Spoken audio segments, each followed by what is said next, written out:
BMC mayor के लिए BJP से रेस में 3 नाम, अब शिंदे को क्या मिलेगा? चौंका सकता है उद्धव गुट। मुंबई में मेयर, डिप्टी मेयर और स्थायी समिति के अध्यक्ष का मुद्दा लगभग सुलझ गया है।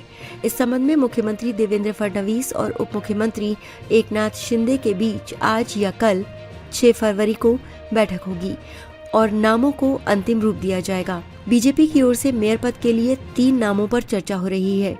इनमें राजश्री शिरवलकर, रितु तावड़े और शीतल गंभीर का नाम शामिल है। वहीं डिप्टी मेयर का पद शिंदे गुट की शिवसेना के खाते में जाएगा।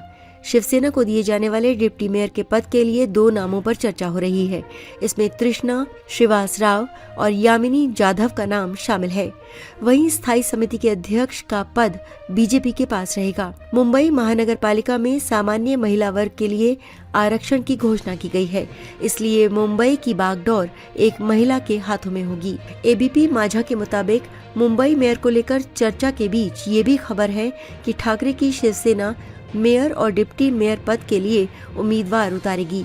इस संबंध में ठाकरे की शिवसेना के नेता और विधायक आदित्य ठाकरे ने भी संकेत दिए हैं। उन्होंने कहा कि हमारे लोग काम कर रहे हैं, इसलिए ठाकरे की शिवसेना की ओर से 7 फरवरी को महापौर पद के लिए आवेदन दाखिल करने की संभावना है। बीएमसी चुनाव में बहुमत न मिलने के बावजूद ठाकरे की शिवसेना अपना उम्मीदवार उतारेगी। बीजेपी शिंदे गठबंधन के 138 सदस्य हैं, जिनमें बीजेपी के 89 और शिंदे शिवसेना के 29 पार्षद शामिल हैं। इसलिए बीजेपी के मेयर के चुनाव में कोई समस्या नहीं होगी। स्थायी समिति के नतीजों के बाद आए आंकड़ों के अनुसार विपक्ष और सत्ताधारी दल दोनों को 13-13 सदस्य मिले।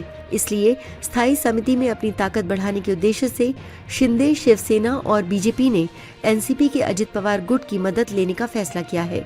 शिंदे शिवसेना ने अपना गुट रजिस्टर्ड करा लिया है और अजित पवार गुट एनसीपी के साथ सहयोगी गुट के रूप में पंजीकरण कराने के लिए बातचीत चल रही है। हालांकि ये कहा जा रहा है कि एनसीपी द्वारा एक अनुमोदित पार्षद की शर्त रखने के कारण बातचीत आगे नहीं बढ़ पा रही है।